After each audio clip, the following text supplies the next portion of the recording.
Did it really happen? Did man really walk on the moon, just as Kennedy had challenged NASA to do?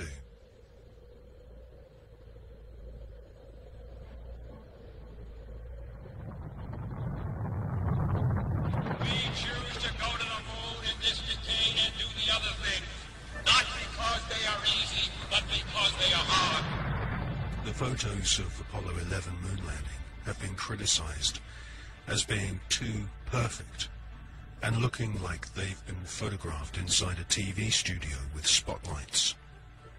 Bill Casing is an ex-Rocketdyne engineer who points out that there should be a blast crater underneath the lunar module, but there isn't. Award-winning filmmaker and photographer David Percy has written a book called Dark Moon, which shows that the famous Apollo 11 photographs were all shot using multiple light sources, something which can't happen if the astronauts were really on the moon.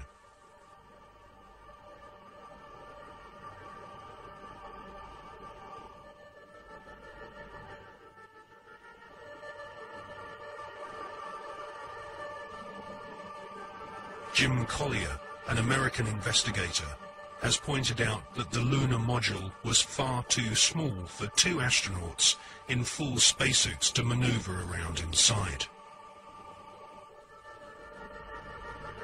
Jim Collier also believes that some of the footage showing the lunar module blasting off from the moon's surface has been filmed using a rotating model, just like the special effects techniques Hollywood blockbusters use today.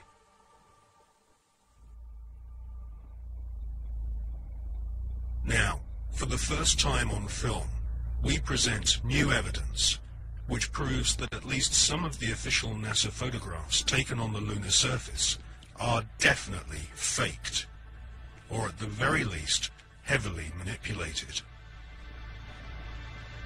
Join us now on a quest for the truth to the moon.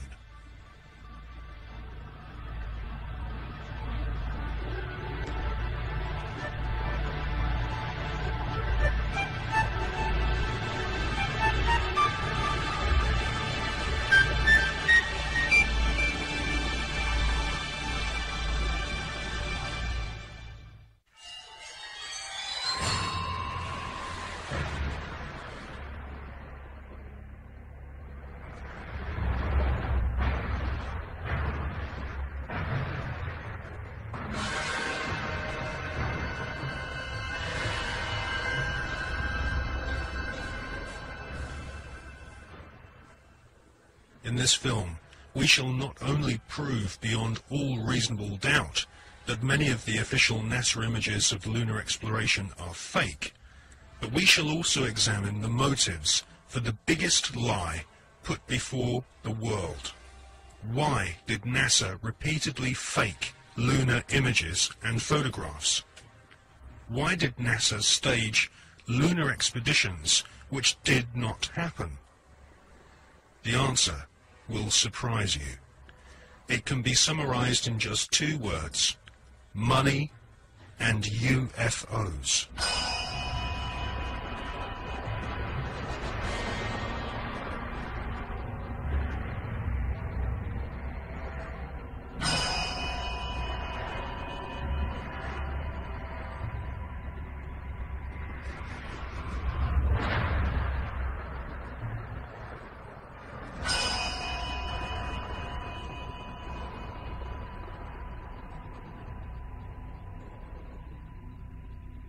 But before we look at the motives for lying on such a vast scale, let's look at where some NASA scientists came from.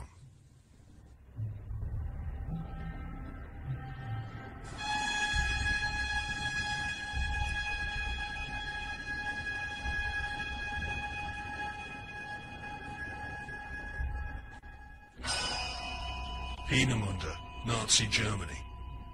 For centuries, warmongering nations had been using primitive rockets as a weapon of war. China, Britain, and of course Hitler's Third Reich all used rockets to terrorize their enemies. Werner von Braun was an SS officer and rocket scientist. His team at Peenemünde designed the first cruise missile, the V-1 Doodlebug.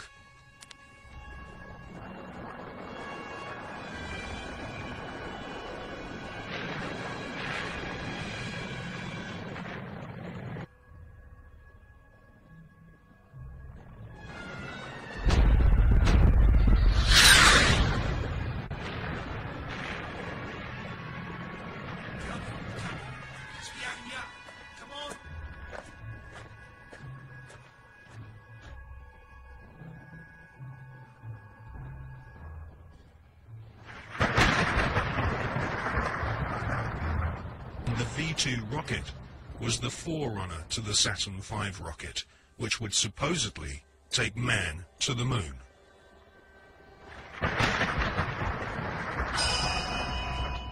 At the end of World War II, the American government were desperate to get hold of the Nazi rocket weapons, which had wrought havoc on the innocent people of Britain. The American government launched Project Paperclip, which secretly changed the war criminal files on Werner von Braun and his colleagues. Files which described these SS officers as an ardent Nazi were changed to read "not an ardent Nazi." Werner von Braun, his team, and the rocket factory at Peenemünde, which had terrorized Western Europe, was transported to the USA, lock, stock, and barrel.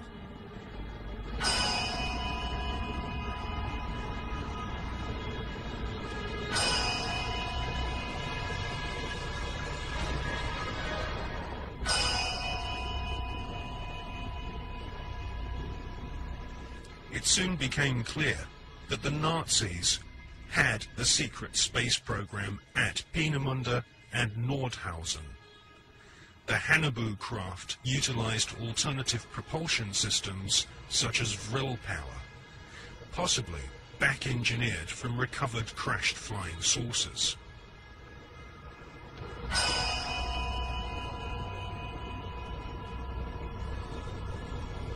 Prescott Bush was the grandfather of today's George W. Bush. Whilst working with the Bank of America and the Jewish Warburg brothers in Wall Street, Prescott Bush helped arrange vast loans to the Third Reich. The Third Reich space scientists used Jewish prisoners as slaves to build gigantic underground bases and manufacture the V-2 rocket, which would terrorize Europe during 1944 and 1945.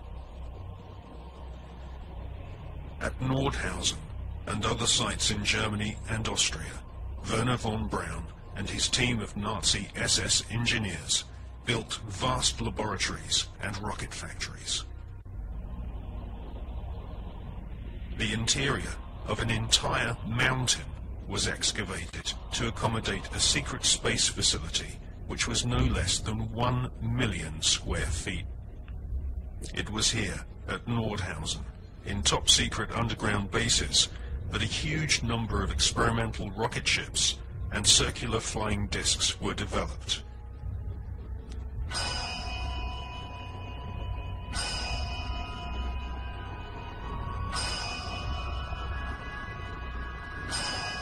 The prototype V-7 craft was powered by engines manufactured by BMW.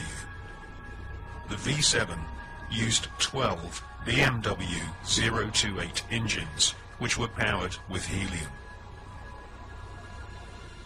Radical fuselage shapes were developed, which would later lead to the emergence of stealth aircraft and the cruise missile.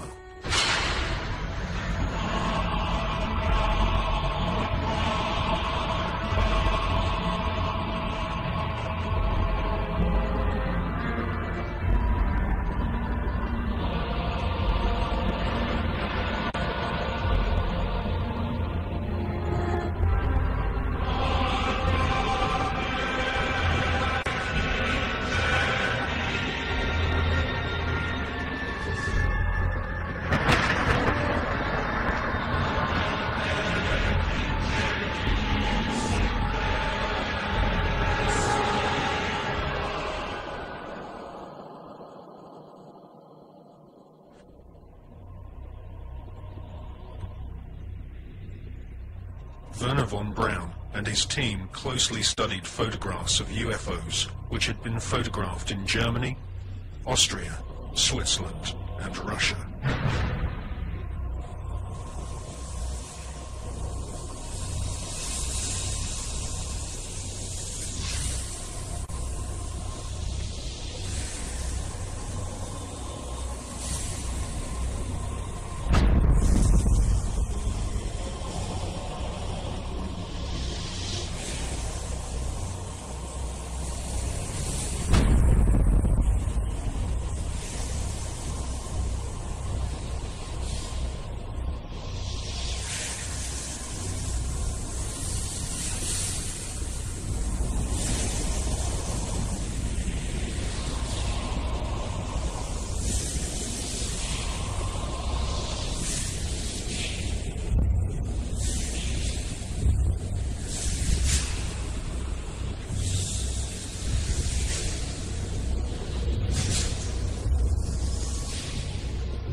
These unidentified flying objects inspired the development of Nazi flying discs. After World War II, the underground base at Nordhausen was rebuilt in the Mojave Desert, a place we now know as Area 51. Then the sighting took place, and I'm just completely baffled right now. So is Mr. Anthony Hilder. Example of one of the many objects seen regularly in Las Vegas.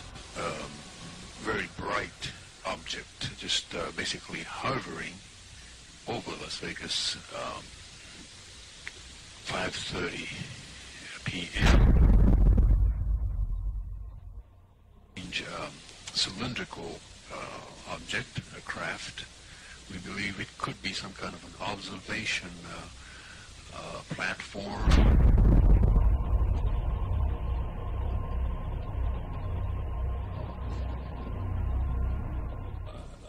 The volume of evidence is that the space program that appears on the television news and has done these last few decades is actually only there as a movie to hide the real program, which is actually exploring things that these guys already know are there.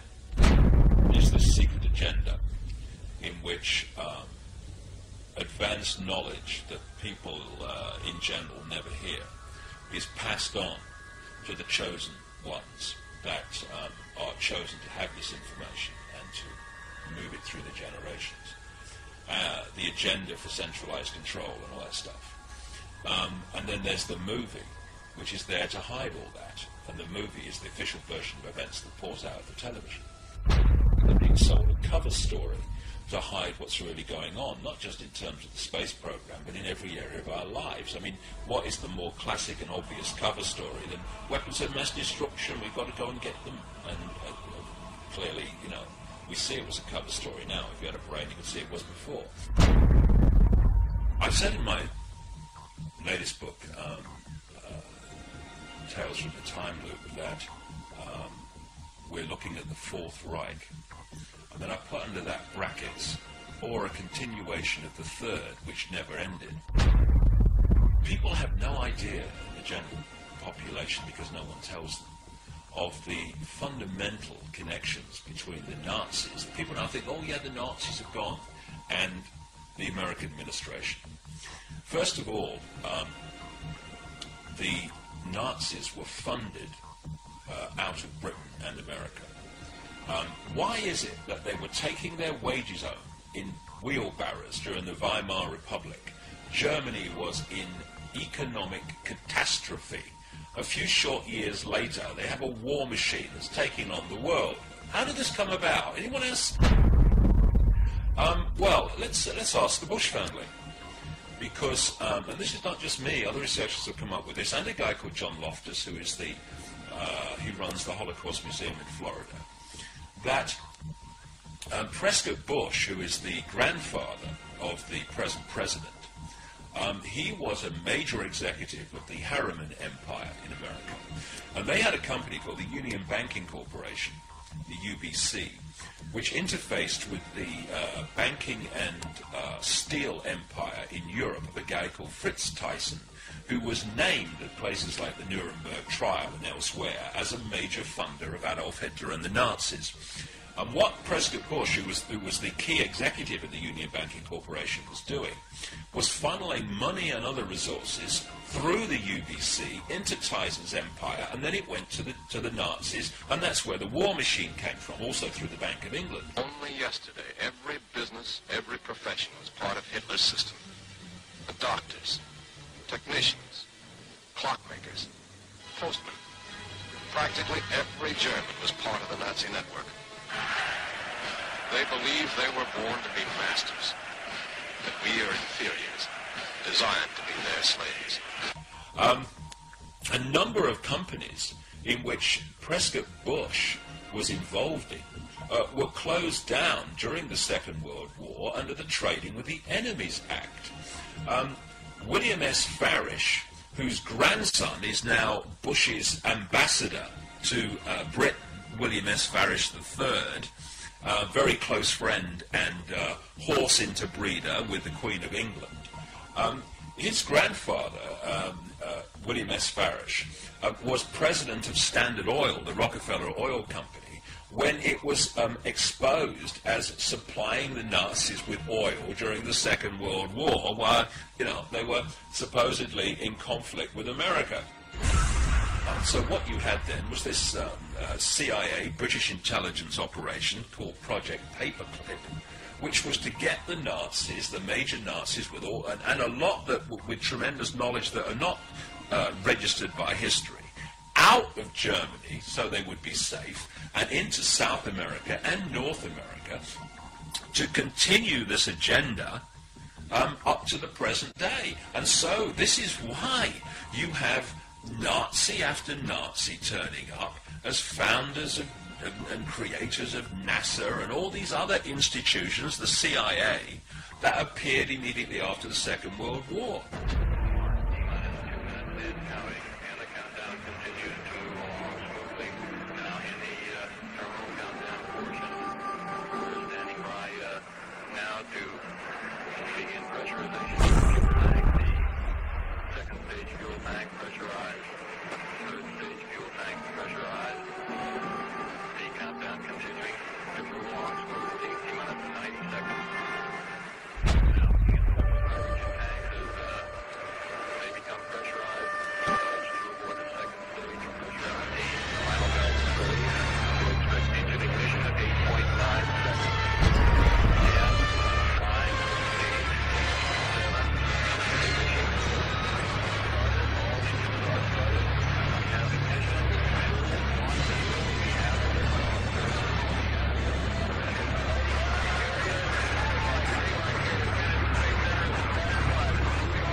In 2003, the skeptical magazine 14 Times claimed that no such craft or Nazi secret space program had ever existed.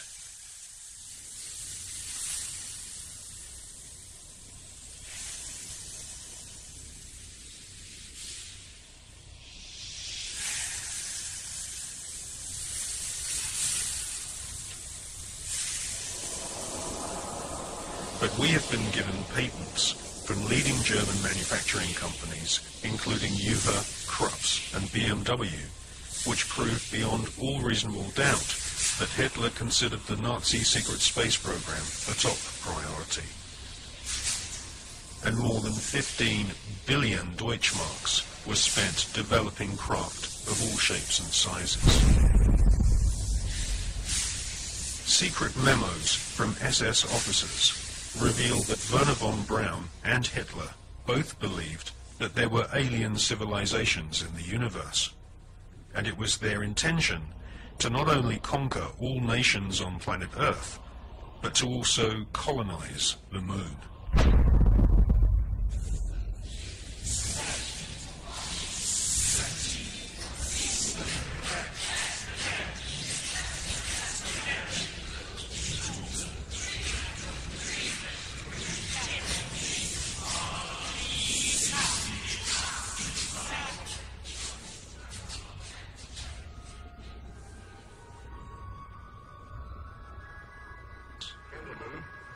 The conquest of outer space is the greatest technological challenge of the age in which we live. The first decisive step in the conquest of space will be the placing of an object into an orbit wherein it will indefinitely circle the Earth. 1954. Sputnik 1 shocks the world and puts the USSR way ahead in the Cold War. Sputnik 2 takes a dog into space, the first living creature to leave the face of planet Earth. Russia then shocks the world by sending an unmanned probe to the moon. Meanwhile, the US Army planned Project Horizon, a plan to colonize the moon with Americans. This plan was soon abandoned when the true nature of the hostile environment of outer space was discovered by American and Russian scientists.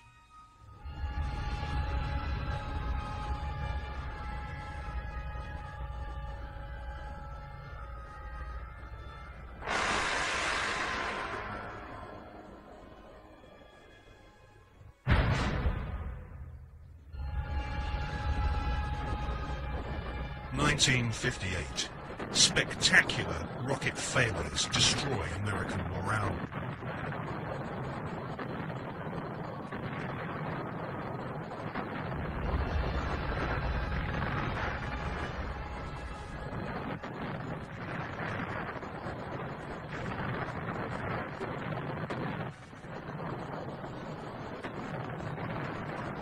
The Explorer 1 space probe confirms planet Earth is surrounded by dangerous radiation. Radiation so powerful that it could cause nausea and cancer. The Van Allen radiation belts and solar particles from the sun are extremely hazardous to humans. Space is also full of micrometeorites which can rip through spacesuits and metal in the blink of an eye.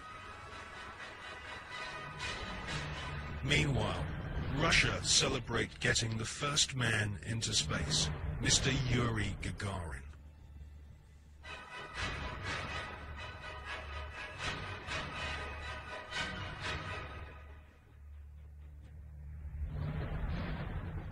There was already a parallel space program, and it had been continuing from even before the time that NASA was created in 1958. October 1958, NASA were incorporated by President Eisenhower.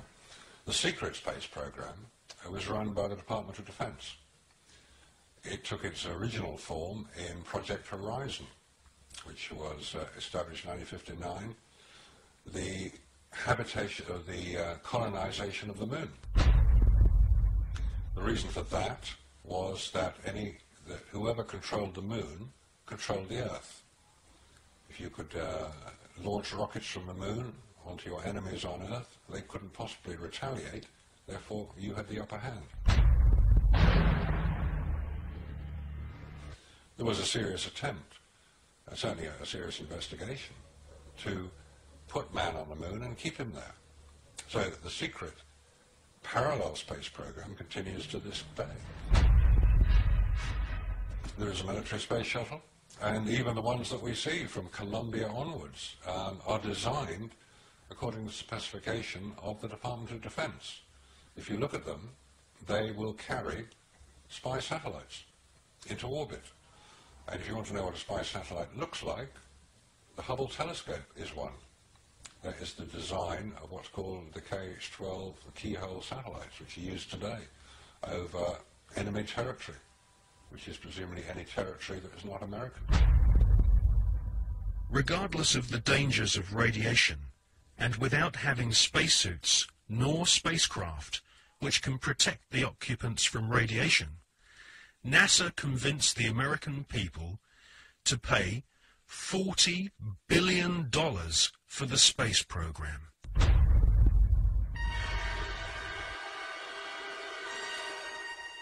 The most lethal forms of radiation, of course, are at the higher end of the spectrum. That's gamma rays and X-rays. We know what ultraviolet can do. If you stay out too long in the sun, you get sunburn and skin cancer and die, and it's all very sad.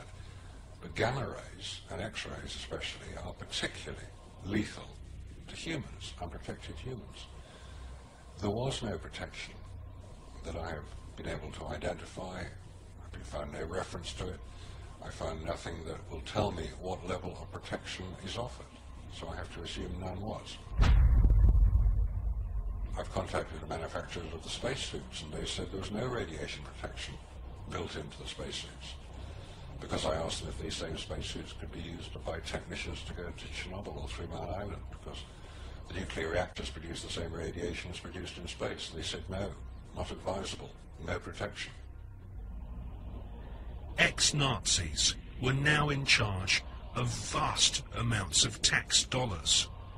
In today's value, the Nazis at the heart of the NASA space program were given more than $600 billion. All NASA had to do was announce a new space project, and the money was handed over so that the American government could save face in the Cold War. Alan Shepard and John Glenn were blasted into space using equipment which was still in the prototype stage. John Glenn reports UFOs to Mission Control, which he describes as looking like fireflies, similar to the Foo Fighters reported by pilots during World War II. Werner von Braun and Hermann Oberth were later to confess that they both believe alien life forms exist and may have already visited planet Earth in the past. NASA soon learned that we are not alone in the universe.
in Jonathan Eisen's excellent book, Suppressed Inventions, he interviews Werner von Braun's mentor and teacher, Dr. Hermann Oberth. Dr. Oberth makes it quite clear that he has studied the aeronautic performance of UFOs.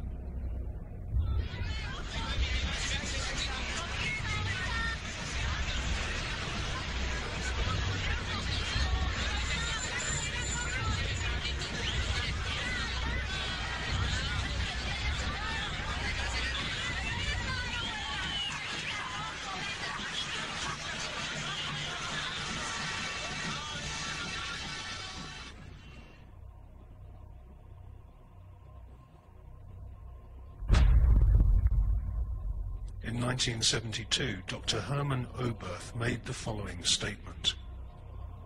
Today, we cannot produce machines that fly the same as UFOs do. They are flying by means of artificial fields of gravity. This would explain the sudden changes of directions.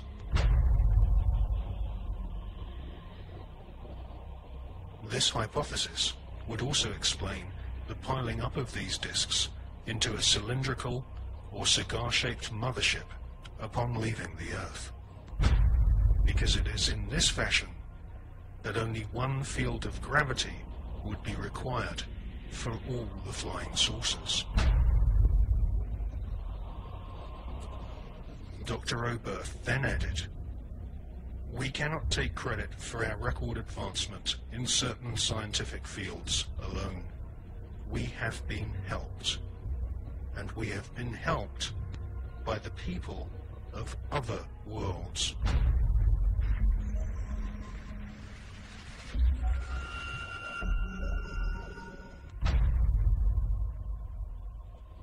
Dr. Hermann Oberth was the greatest pioneer of astronautics. Hermann Oberth made his statement in 1972. Almost 20 years later, in 1991, amateur footage of UFOs stacked up in a cylindrical formation was filmed in Mexico City.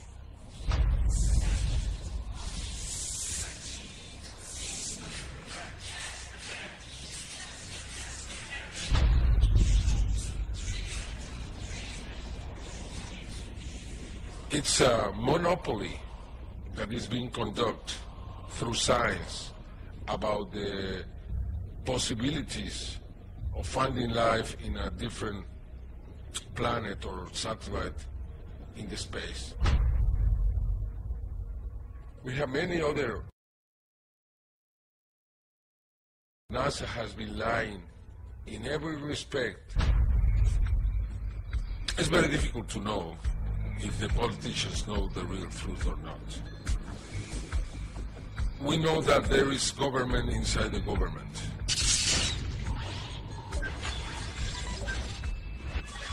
We know that there is military intelligence. We know that in America, after the Manhattan Project was created, that group subsists. And that group was the one who handled the Roswell crash, the Socorro crash, and others. Yeah, probably it's a different name now. Now it's not Majestic 12, now it's something else. I'm here to discuss the so-called flying saucers. Air Force interest in this problem has been due to our feeling of an obligation to identify and analyze to the best of our ability anything in the air that may have the possibility of threat or menace to the United States. In pursuit of this obligation, since 1947, we have received and analyzed between 1,000 and 2,000 reports. It's very difficult to know if Bush and Blair and others are puppets, or they are innocent, or they are the mastermind. What we really know is that there are many who decide together what to do in any kind of situation.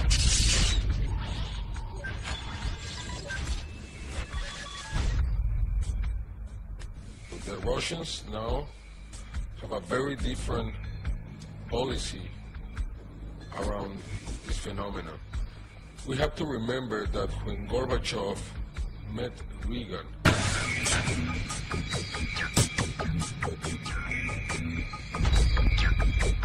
many times he asked about the technology that the United States have obtained from the others, and always Reagan, joking, replied to Gorbachev, "What did you do with it too?"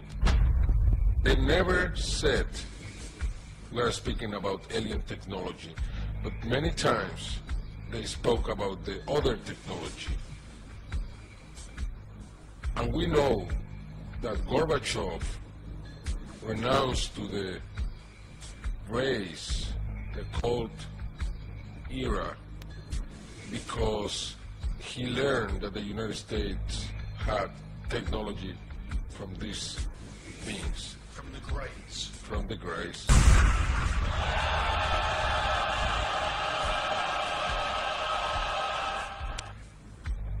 From then on, we saw many cosmonauts talking openly about what they saw. We have different videos recorded by these cosmonauts where you can see strange things floating in the space. Non ho fatto in tempo a prendere la macchina fotografica o una videocamera perché è sparito da circa 7 secondi. А где вы летели? На какой части Земли? Eravamo sopra il Newfoundland, terra nuova. We have also something very important, which is a video taken inside the space agency in Russia, where you can see the Mir surrounded by dozens of bright objects. This is Mission Control Houston. We are using the payload bay cameras right now to hopefully catch a glimpse of the Russian space station Mir as it performs an on-orbit burn. The payload bay cameras are positioned such that they're looking straight back behind the orbiter, where the Mir is flying at about 850 miles behind it.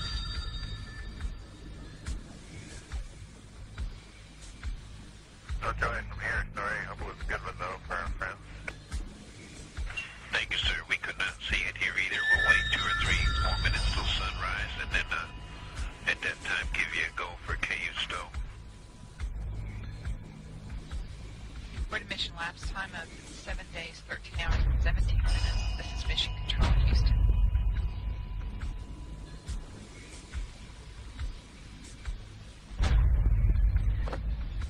The Mir space station is now visible.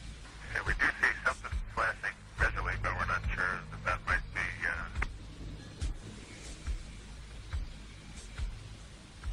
This shot was obtained by the shuttle, by the Americans. NASA never released that piece of video. It means that we have 2 different positions.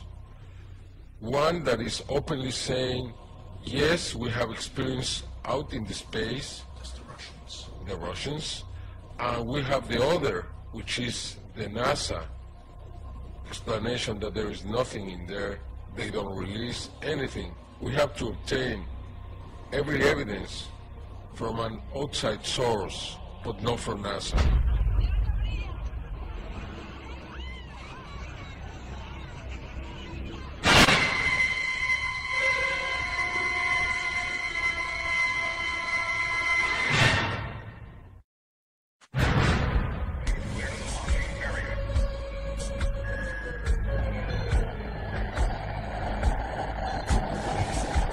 NASA spent gigantic sums of money during the 1960s, but most of it was spent on the ground, not in space. Huge American corporations, many of which were manufacturing hardware for the military, made gigantic profits designing space vehicles and, more importantly, life-sized models of spaceships, and even huge stage sets resembling the lunar surface. someone in NASA had realized that after taking billions of dollars from the American people, if they couldn't make it to the moon, they would fake it to the moon. Obviously, if you're going to somewhere that nobody has been before, you need to have a simulator which recreates that environment as closely as you can. If you're going to the moon, you recreate the surface of the moon. And here we see a section of the lunar surface created. It's about 30 foot high, 30 foot long, 35 foot long. Scale is given by the two people standing in front of it. There were plenty of simulation exercises, but the point is, and should be taken into account in virtually everything that is discussed with the Apollo program, 400,000 people may have worked on the program in total, but none of them had a need to know more than his own job required. The people who were making the rockets didn't know what the people who were making the spacesuits were doing because they had no need to know about that.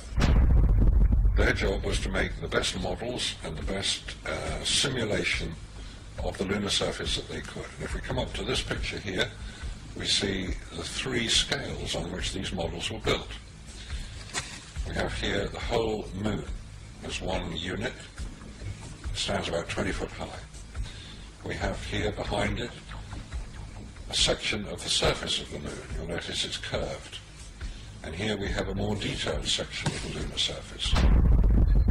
What you're saying is that the images which we are told show a camera pointing out the window of the lunar module as it's coming into land on the moon could well have been filmed previously using these large-scale models. That's right. It could well be that what we are looking at are films of realistic models. We have no means of knowing if they were actually taken on the lunar surface or whether what we're watching is part of the simulation exercise and the training exercise. And you'll notice here on these models there is a camera track. The camera starting at this end, coming down here, would approach the moon or appear to approach the moon and become ever closer towards it. It's exactly what you would expect to see if you were flying to the moon. This is a simulation rig that was built. This is the command and service module of the Apollo program. And you'll notice that the window here looks out onto a block here. There's another one here. They're curved. These are the screens onto which the lunar surface was projected as the craft made a simulated approach towards the lunar surface. Is what we're seeing a mixture of fact and fiction? It is fact. It is fiction. It's mixed together. It's hard to separate them until you examine it closely. If a spacecraft is in deep space, the only possible explanation for a light seen through the window of the spacecraft is the sun. It's the only bright light in space. If it's not the sun, then it has to be some other artificial light, which implies that that particular image is possibly fiction. July 1961.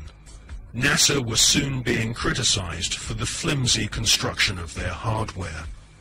The first orbital capsules did not even have windows in them for the astronauts to look out of. One of the most vocal critics was one of NASA's most respected astronauts, an all-American hero named Virgil Gus Grissom, who almost drowned when recovery helicopters were unable to lift his space capsule from the sea. After a successful journey into space, Gus Grissom almost died through NASA's bad planning. Or was this an early attempt to silence Gus Grissom?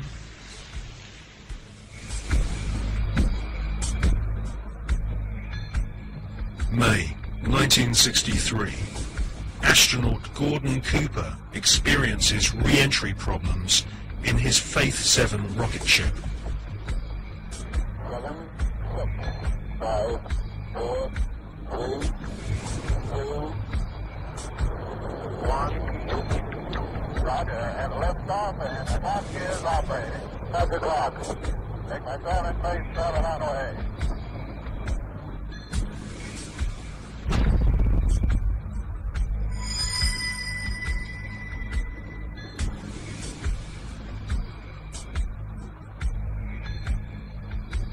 The prototype lunar module, known as the LIM, had serious stability problems.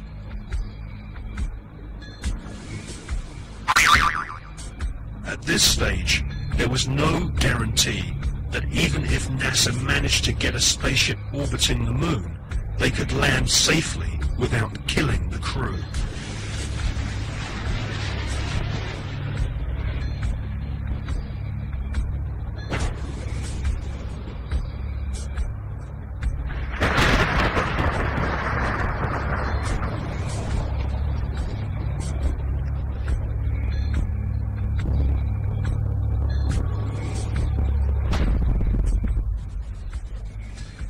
Footage which we see of the LIM approaching the moon be filmed in a TV studio?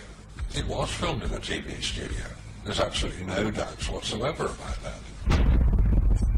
And the way that this film was created was by the use of models. There's nothing secret about the models. They exist. You can go and see them today. The models were very lifelike, very realistic. There is one that is a life-size model. It's in Flagstaff in Arizona. It's 2 miles long. And it's an exact replica of the Sea of Tranquility.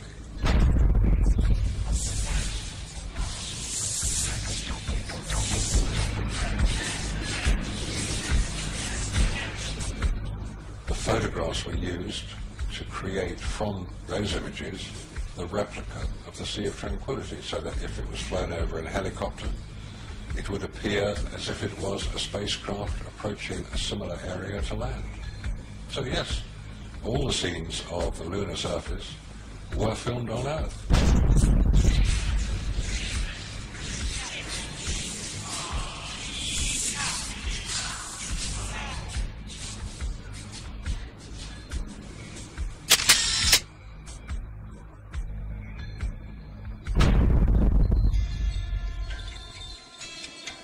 June 1965. Gemini 4 is launched and the first man walks in space.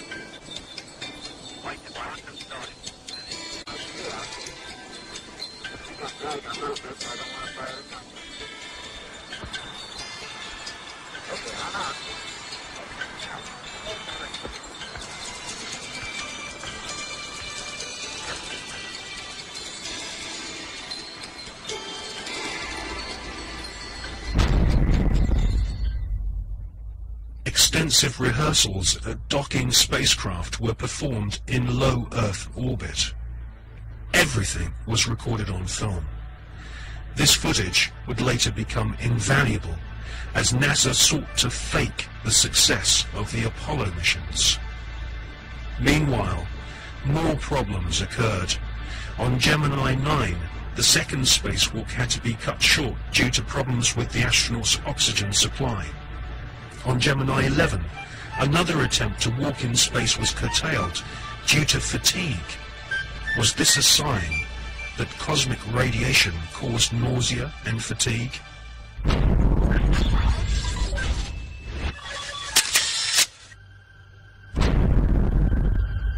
NASA could not risk the public humiliation of having brave astronauts crashing to their deaths on the lunar surface, broadcast on live TV.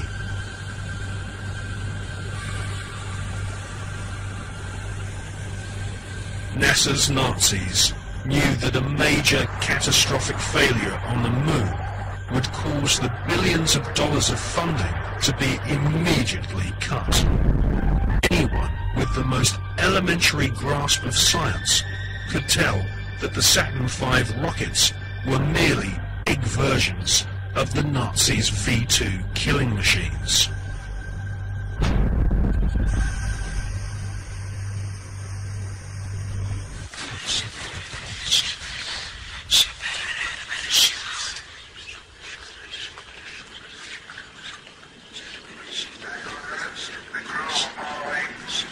Have a message that we would like to send to you.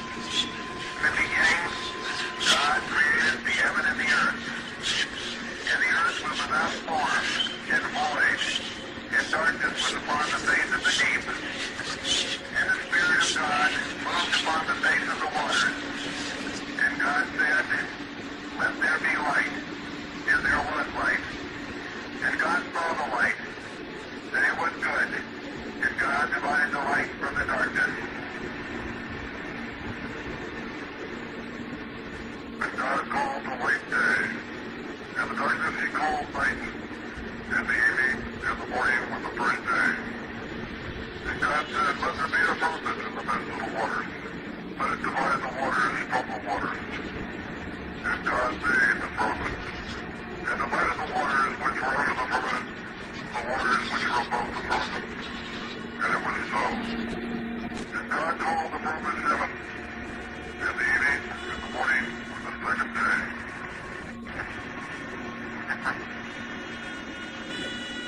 God said, let the waters under the heaven be gathered together into one place, and let the dry land appear, and it was so. And God called the dry land earth, and the gathering together of the waters called he sea. And God saw that it was good.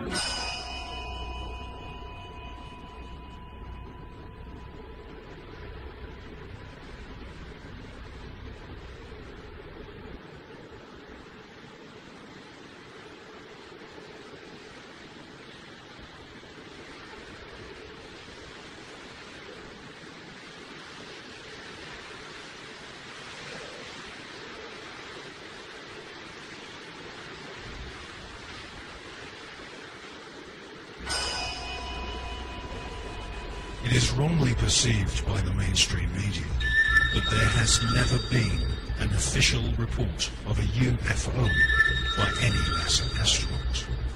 This is simply not so. Since the early experimental orbital craft were developed by ex-Nazi SS officers on behalf of NASA, American astronauts have continually reported strange UFOs. In many cases, photographs and even film was shot of these mysterious, unidentified flying objects.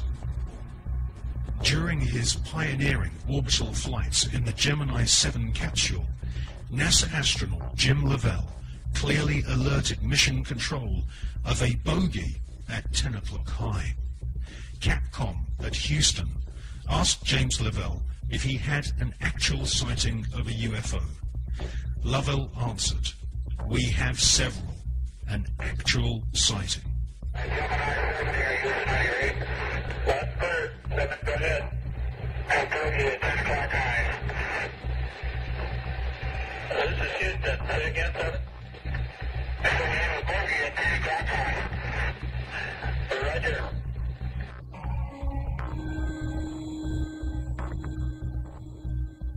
On the 4th of June 1965, astronaut James McDivitt reported seeing a cylindrical-shaped craft. Could this be one of the cigar-shaped motherships which have been filmed from the ground on many occasions, most notably in Russia and California during the 1970s?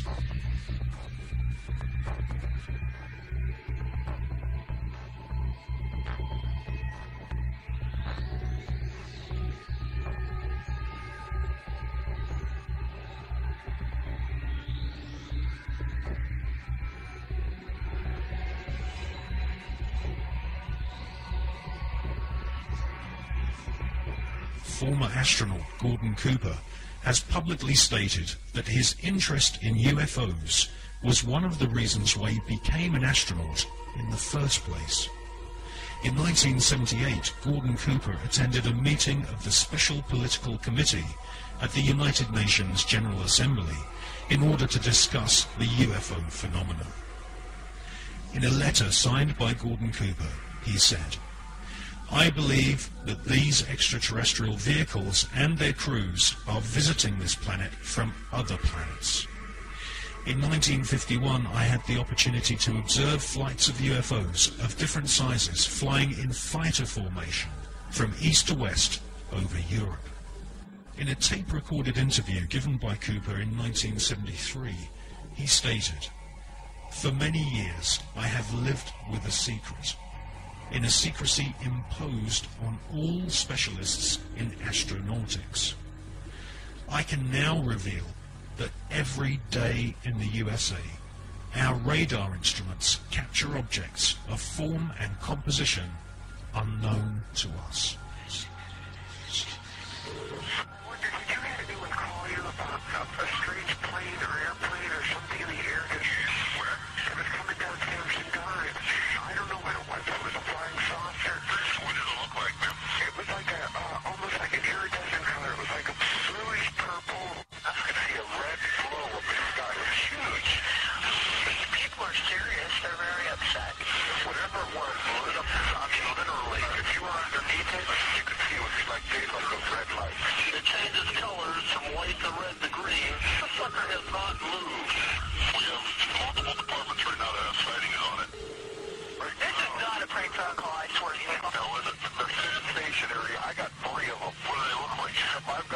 4 discernible colors. I got red, yellow, green, and blue. And the one just is like flashes. So if they're those planets those guys were talking about, then they're planets with Christmas lights on. This is weird. In 2002, astronaut Scott Carpenter was interviewed by the late Graham Birdsall of the British UFO magazine. Scott Carpenter and his fellow veteran astronaut friend John Glenn both witnessed strange creatures in space during their pioneering flights. There were so many unknowns in the early days. And this is the fact of the matter. We were really not sure after John flew whether or not there were critters, living critters out there somewhere.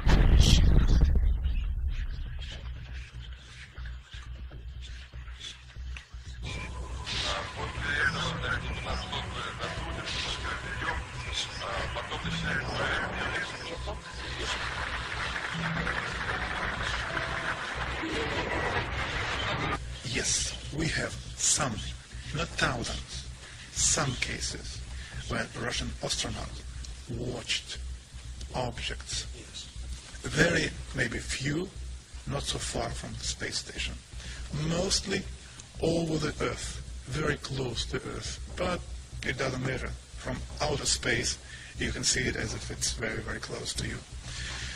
And I talked to Musa Manarov and I talked to Gennady Strikalov and the other astronauts. And they told me that they have seen much more cases of UFOs, but without possibility to film it, because he said, it's always like with Russians. When you see something, whether this camera is without battery or with battery lying at the other end of a spacecraft, or, as Musa once told me, I see strange, interesting objects, but at the same time, a spacecraft is coming to me and I need to dock it, and I can't leave the place and film it.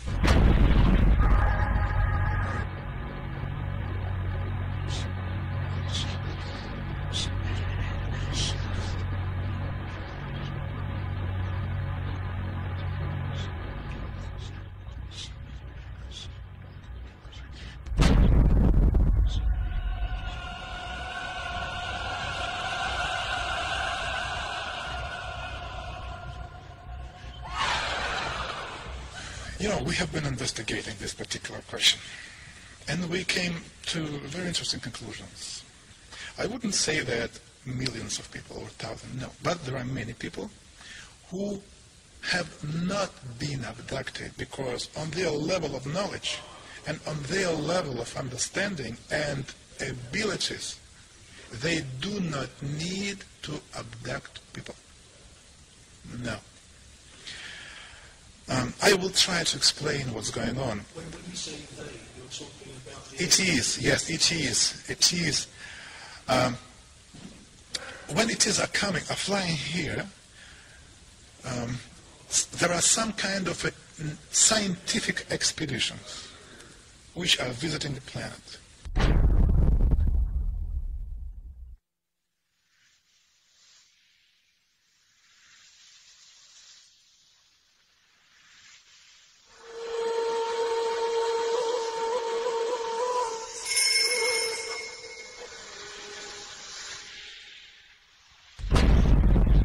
For us, it was very unusual to find out that the deepest and the first, the most important interest for them is the God.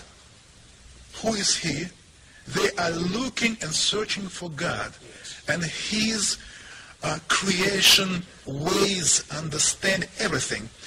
And they can learn it only in one way, if they learn and check how big human groups are behaving, kind of an invisible influence, and how people are reacting. At the same time, there is another very interesting technology. When they meet a person, they take from a person kind of an informational hologram. This hologram which any human being have,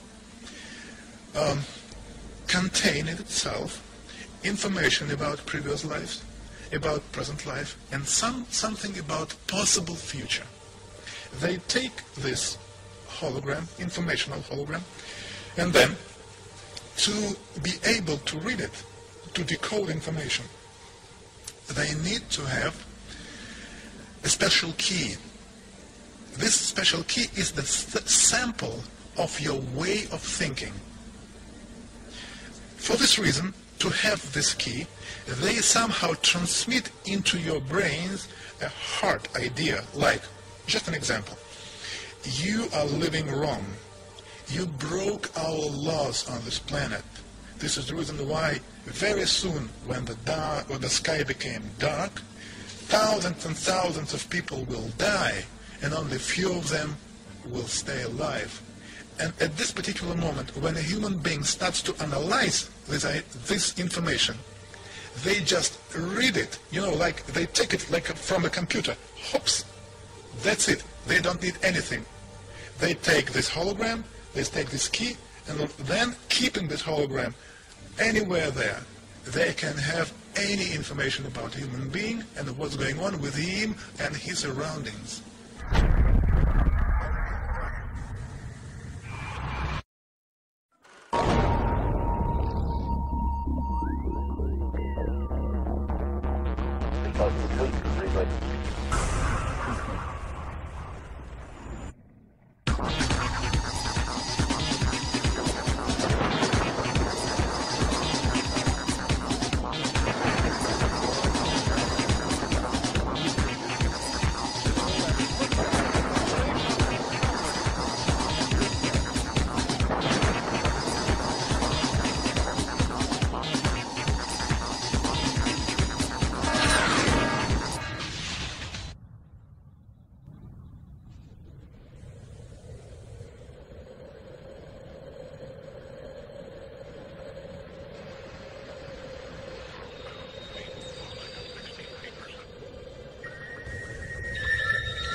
There are creatures living in outer space.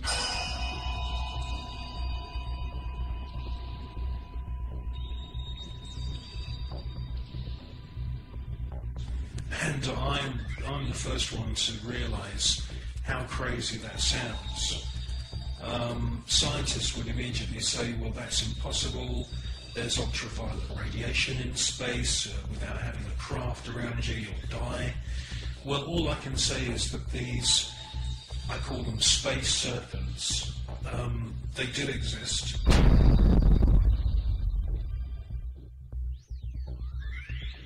They've been filmed by Story Musgrave, who's a senior space shuttle commander. He's been with NASA for 30 years.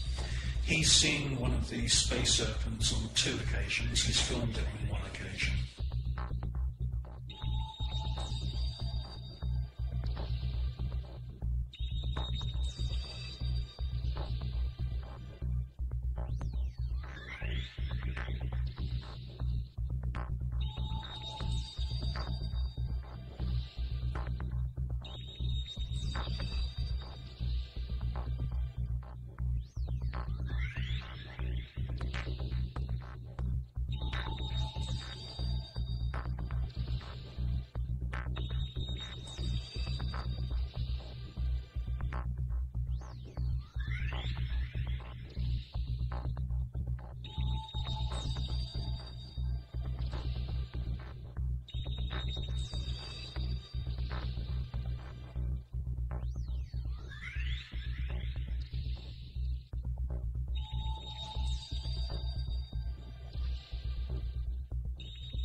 They've also been filmed from the ground, flying around in the upper atmosphere. Now, quite frankly, we don't know anything about the life cycle of these creatures, but they do fit in with the descriptions of other kinds of critters, other strange-looking creatures that astronauts from the very early days of NASA have reported. I suspect that they use some form of photosynthesis, and I suspect that they hydrate themselves by flying in the upper atmosphere of planets. One important thing I must say, though, about these space serpents is that there are about 7 or 8 very, very important ancient sites, temple sites on planet Earth, most notably in Mexico. And these temples are dedicated to the memory of flying serpents. And this is what we see in this footage, is flying serpents.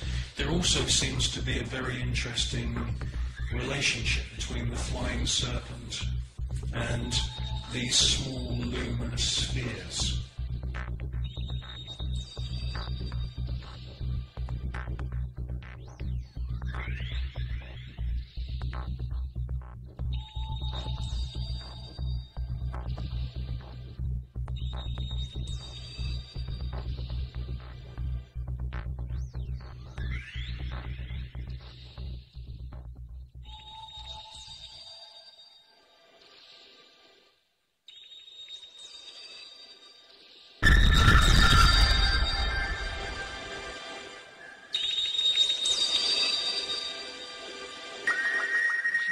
Houston, we are using the payload bay cameras right now to hopefully catch a glimpse of the Russian space station Mir as it performs an on-orbit burn. Though it will be difficult to pick Mir out from the stars as they pass behind us, the payload bay cameras are positioned such that they're looking straight back behind the orbiter, where the Mir is flying at about 850 nautical miles behind us. Well, obviously this is a massive faux pas that this piece of footage was accidentally broadcast. The person who's passed me this piece of footage is now dead. The footage that we see, mostly of UFOs, has been filmed with image intensifying equipment.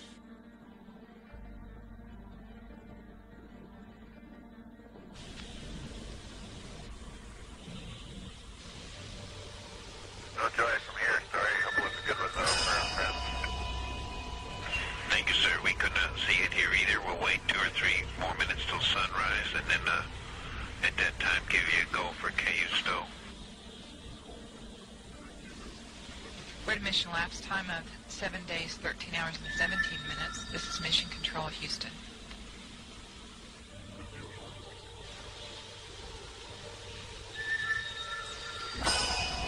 The Mir space station is now visible on the far left-hand side of the screen, about an inch from the bottom of this particular picture.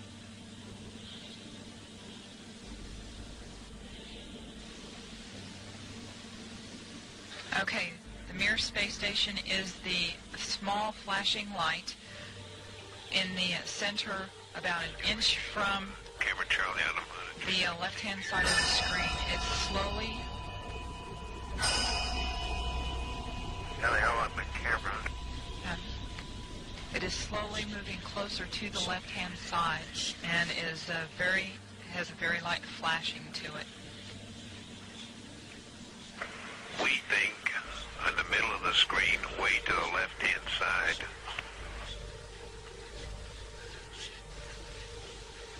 We think you can see a flashing light just a little bit to the left of the center of the screen, very faint.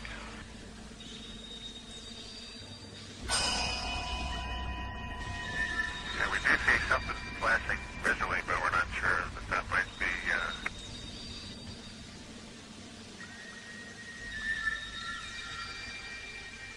This This is Mission Control Houston. Once again, we believe we were just able to spot the Mir spacecraft as it flies about 850 nautical miles behind us.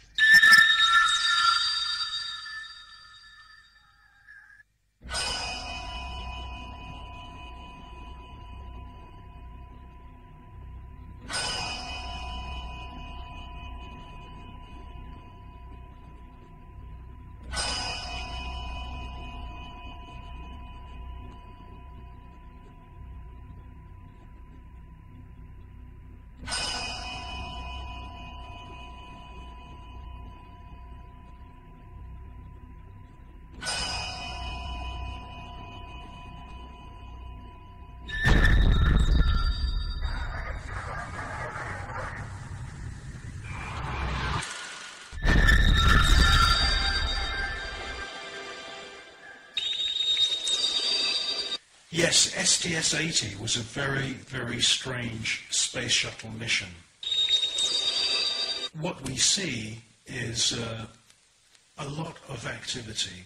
It can't all be put down to natural phenomena. James O. Berg at NASA and all the other pundits at NASA would love you to believe that these are all ice crystals and space junk and debris. Quite frankly, if there was that amount of debris, that sheer number of shooting stars flying around in close proximity to the space shuttle and the Mir space station, it would be not safe to put craft up into space.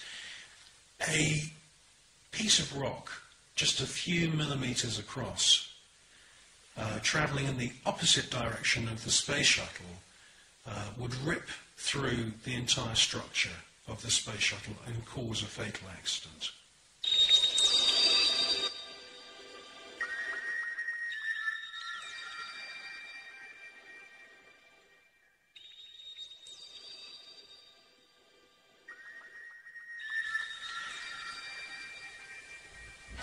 Well, people always say to me, you know, if there's extraterrestrials and if there's UFOs, why don't they make themselves known to us publicly? Well, I think with the space shuttle mission STS-80, that's exactly what they did do. You see objects which are out of focus, or they are transparent in some kind of way. And the first one comes from behind the space shuttle, comes into the field of view, and they make their way to the upper atmosphere. That's at least what it looks like. It's joined by many others, and you get a kind of rough circular formation appearing. And then you get the piece de resistance, the last orb comes into the center of this formation, and as soon as it finds its position, it lights up. And then you can see a sort of dance of lights around this formation. Now, this suggests to me incredible intelligence. It suggests to me that they are saying, look at us, look how clever we are. And it's an astounding piece of footage.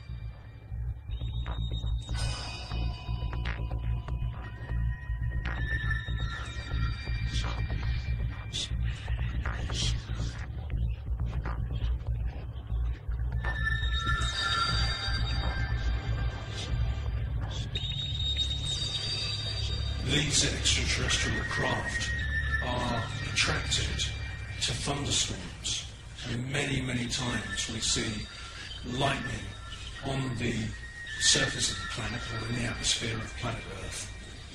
And as soon as these electric storms start, the UFOs swarm into the area. It's almost as if they're harvesting the electromagnetic energy within the atmosphere. And in actual fact, there are unseen forces in the atmosphere, etheric flows of what the German scientist Wilhelm Reich described as orgone energy. And it could be possible that these UFOs are sucking energy from these electric thunderstorms on planet Earth, and this is where they're getting their energy from. You should concentrate on the first object that appears, and you will see that it holds its position. Many TV stations have actually broadcast this STS-80 footage, but they only show you the few seconds of the large glowing orb coming from the lower atmosphere.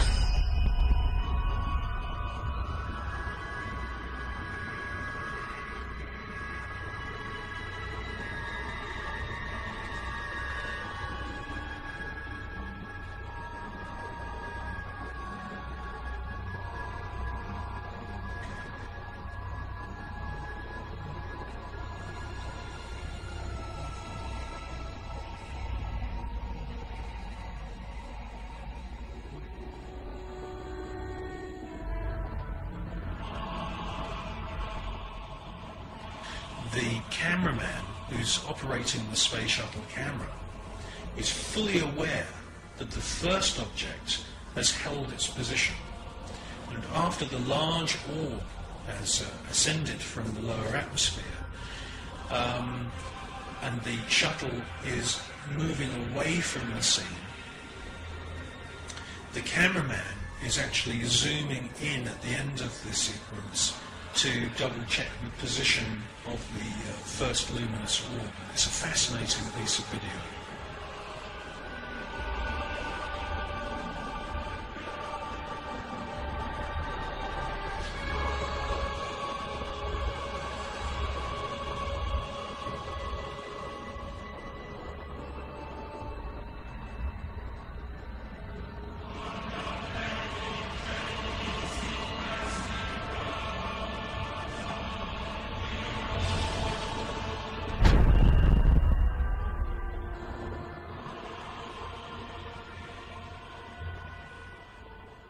A few years ago, there was an astounding book published. It's called The Day After Roswell. And it's written by a gentleman called Philip Corso, who's now dead. He had a military career that lasted more than 20 years. And during that time, he served at the White House, and then he was a senior official at the Pentagon. And in this book, which is an astounding book, he clearly says that there is a war going on in space. In other words, NASA and the American military have designed weapons. He says in his book that some of the weapons are based on patents of the genius inventor Nikola Tesla. Philip Corso tells us that there are plasma beam weapons being used against these UFOs, and that sometimes these UFOs are hit.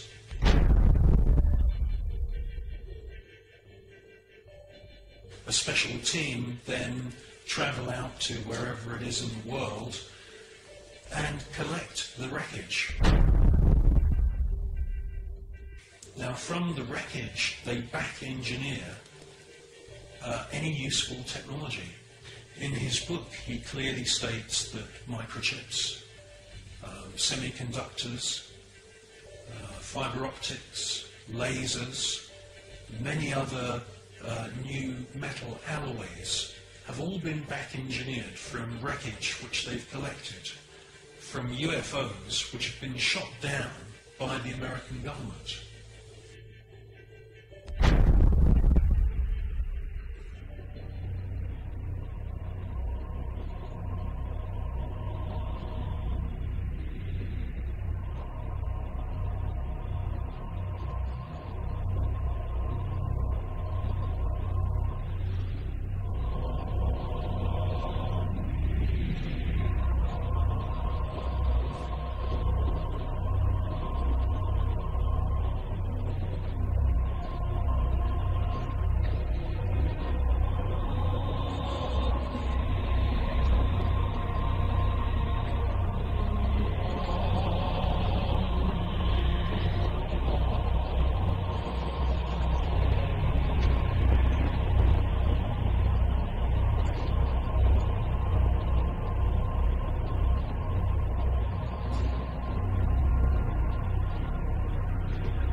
what we're seeing with the footage from Space Shuttle mission STS-48, that we are seeing several intelligently controlled extraterrestrial craft.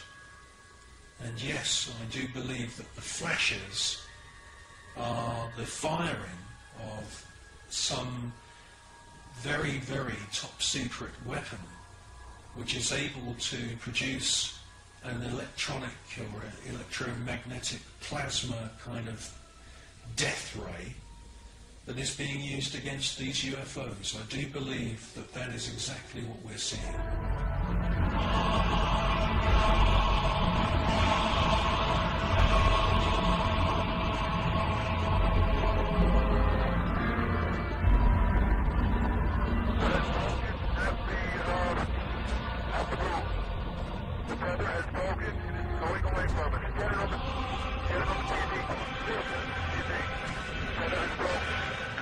Space Shuttle mission STS-75, the tether incident. A lot has been said about this incident. Personally, I feel that most of the objects that you see are actual individual parts of the tether, just floating around in space, and that they're out of focus. It's a fascinating piece of footage, and I wouldn't be surprised if there weren't, quite a few UFOs coming into the scene to check out our technology, just the same as they've done many times before. The crew can see the tether and see the satellite. It's beautiful.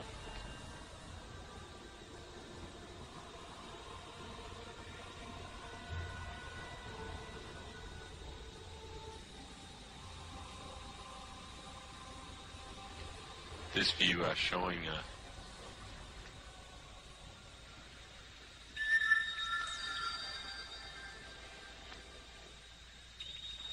the satellite. Again, just moving into sunrise. 81 nautical miles now from Columbia.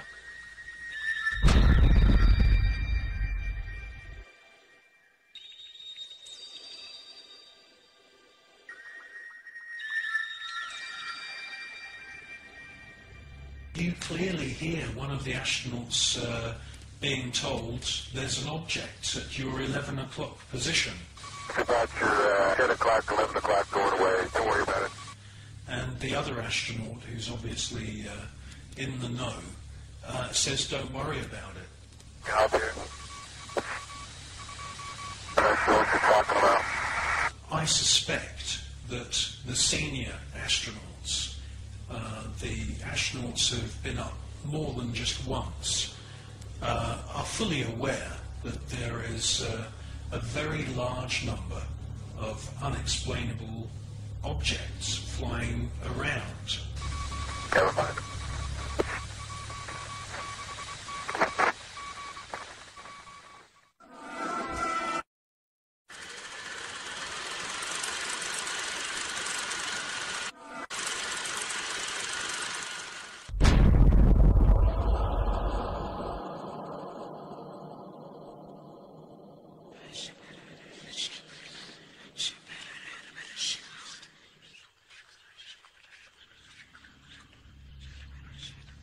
Regardless of whether the Apollo moon landing was faked or not, an interesting photograph hangs on the wall of the Sanctuary of the Scottish Rite Masons in Washington, D.C.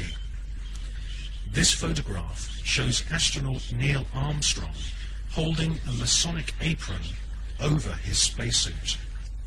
The photograph has seemingly been taken on the moon, or at least on a studio set which resembles the surface of the moon. Neil Armstrong has become a mysterious character since his alleged moon expedition.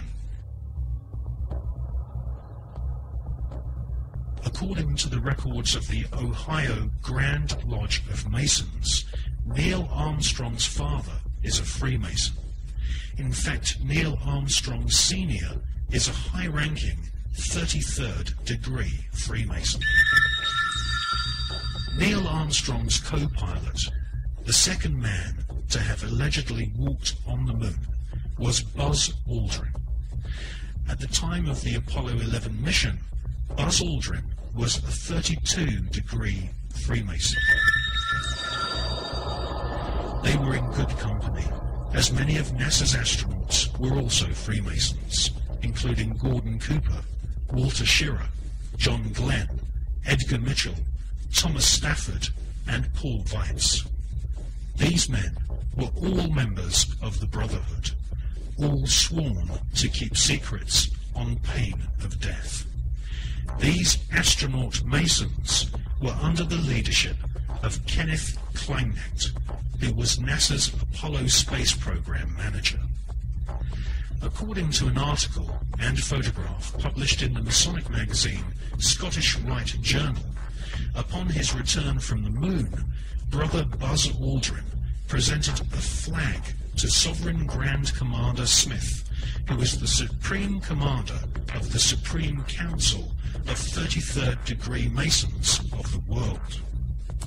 The flag Buzz Aldrin presented had been taken to the moon on Apollo 11. According to a Masonic lecture delivered at Overd University in 1994 by American Masonic historians, astronauts Buzz Aldrin and Neil Armstrong performed a Masonic ritual exactly 33 minutes after touchdown on the lunar surface. They temporarily planted the international flag of Scottish Rite Freemasonry, which features a large double-headed eagle. Therefore, the eagle has landed. Engine arm off. 13 is in. We got to get down, Eagle. Listen, Tranquility Base here. The Eagle has landed. Roger, Tranquility. We copy you on the ground. You got a bunch of guys about to turn blue. We're breathing again. Thanks a lot. Yeah, we're getting a picture on the TV.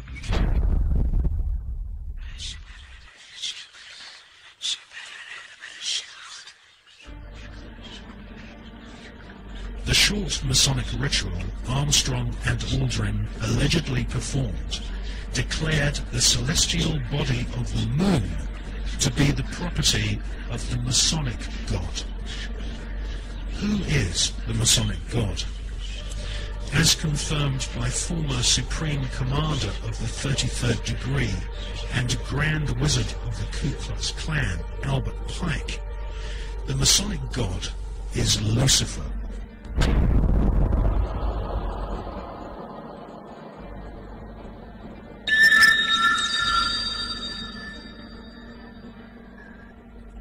The name of NASA's space program, Apollo, according to the Holy Bible, is actually an alternative word for the devil. We can see this in the Bible as the word Apollyon. Apollyon appears as the name of Satan in the original texts of the New Testament Gospels.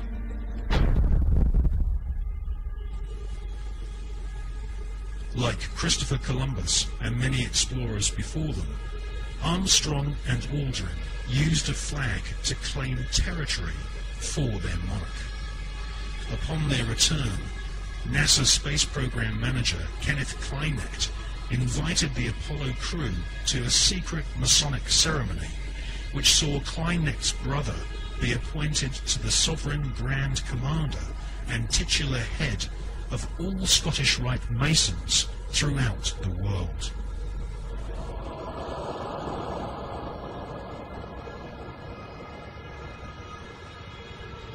Once you learn the occult significance of words such as Apollo, Columbia, and Atlantis, you will realize that the occultically inspired murdering Nazis who developed NASA's space program have used names which are part of ritual, magic, and the occult.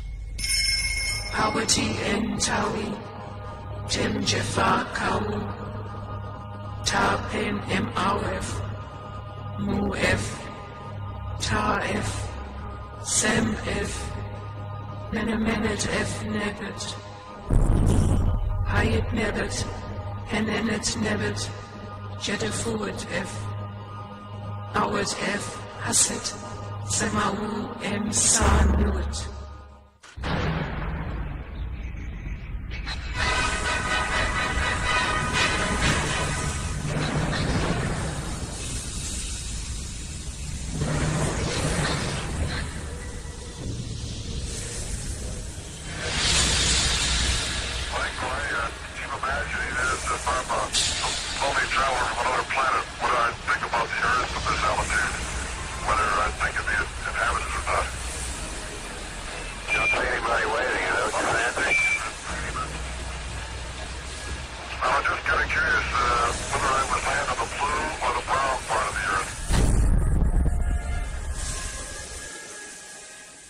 the dark side of the moon, the secret face of our satellite planet, which only a few men in living history have ever seen, there lies a star-shaped crater called Parsons Crater, named after the rocket scientist John Parsons. John Parsons is known by several names. He was born under the name Marvel Whiteside Parsons and soon became involved in the occult. Charles Taze Russell, who invented the Jehovah's Witness movement in America, predicted that the beginning of the end of the world would commence on October 2nd, 1914. On this very day, rocket scientist John Parsons, better known in occult circles as Jack Parsons, was born. A brilliant rocket engineer, Parsons soon entered into correspondence with SS Nazi officer Werner von Braun, and by the age of 13 had begun summoning evil spirits and demons using magical rituals which Parsons had learnt from British occultist Aleister Crowley. Aleister Crowley styled himself as the Beast, and Jack Parsons referred to Aleister Crowley as his father.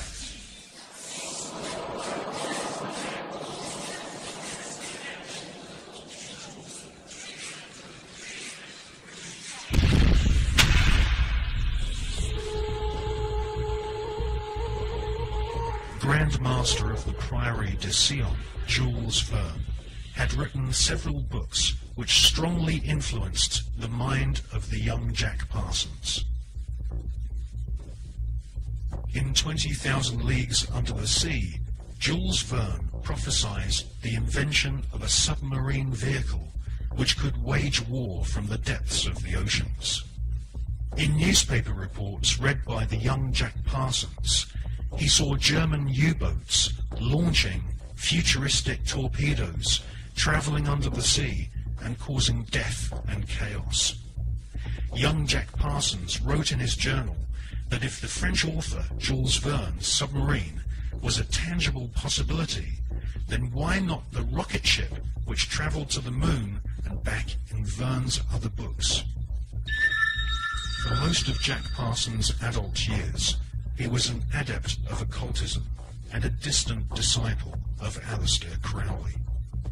When Crowley visited California and gave the go-ahead to form a new chapter of his OTO Satanic Secret Society, it was Pasadena, the hometown of Parsons, which was chosen. Jack Parsons developed and patented several liquid and solid fuel rocket engines. His patented designs are still being used to this day on intercontinental ballistic missiles such as Polaris and the Space Shuttle. The Polaris nuclear missiles use Parsons rocket technology, which has a pentagram-shaped void impressed into the solid rocket fuel to aid faster burning. Parsons also patented an acid aniline mix, which was used on the first generation of Titan nuclear missiles, used to deliver deadly warheads and also used for high-level atmospheric tests.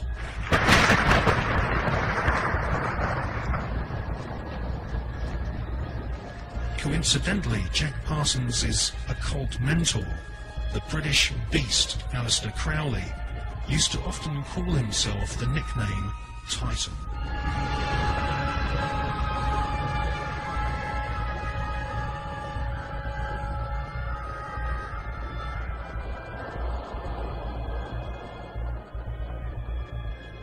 On April the 15th, 1942, Parsons demonstrated a plane powered by two liquid fuel rocket boosters at Edwards Air Force Base.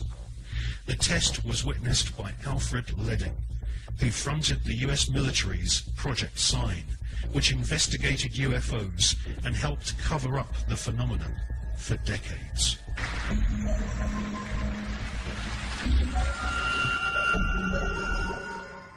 Jack Parsons revered the English Satanist Aleister Crowley, and eventually became the leader of one of Crowley's secret cults called the OTO. The OTO, or Ordo Templi Orientalis, claims descent from the Bavarian Illuminati, which had been revived by Adam Spartacus Weishaupt on May 1st, 1776, and had approximately 2,000 members in Masonic lodges in London, Paris, Copenhagen, Amsterdam, Munich, and Ingolstadt. The Illuminati was essentially controlled by European, Germanic, Jewish aristocrats who sought to replace the church, government system, and national identity of nations with an Illuminati-controlled superstate. The Illuminati was eventually outlawed in Europe, and the founders fled to America.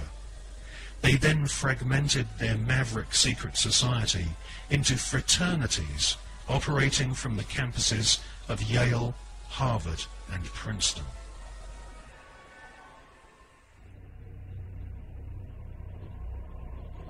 From his pulpit in Brooklyn, New York, charlatan priest Charles Taze Russell prophesied that from October the 2nd, 1914, the beginning of the end of humanity would commence, with the emergence of the Antichrist and Babylon the Great, as foretold in the Bible's book of Revelation.